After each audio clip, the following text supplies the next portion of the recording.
بالکل واضح لفظوں میں ایمانی قرآنی پیغام دے رہا ہوں، دل کی تختی پہ لکھ لو، جو بندہ صرف گوشت کی نیت سے قربانی میں داخل ہوا، دوسروں کی قربانی کا بھی بیڑا غرق، سب کی اللہ کی رضا ہونی چاہیے۔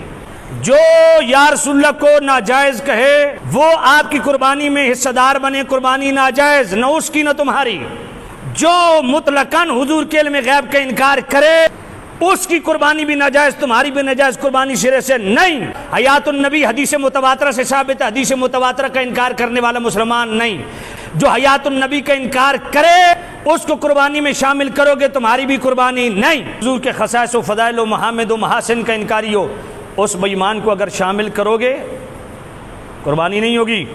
اسی طرح صدیق اکبر سے لے کے امیر معاویہ تک کسی صحابہ کے گستاخ کو شامل کرو گے، نہ تمہاری قربانی نہ اس بے ایمان کی قربانی۔ حضور کے صحابہ، حضور کی آل بیت، حضور کی ازواج، حضور کی بیٹیاں، حضور کے بیٹے، حضور کی نسب، حضور کی نسبت، میرے کریم رؤوف الرحیم نبی کے کمال علمی، حضور کا کمال عملی، میرے کریم رؤوف الرحیم نبی صاحب اللہ صلی اللہ علیہ وسلم کی طرف منسوب اشیاء، اشخاص، کسی درجے میں بھی اگر حضور کی کسی نسبت کا بے ادب ہے اس کو قربانی میں شامل کرو گے، نہ تمہاری قربانی ہوگی نہ اس کی قربانی ہوگی۔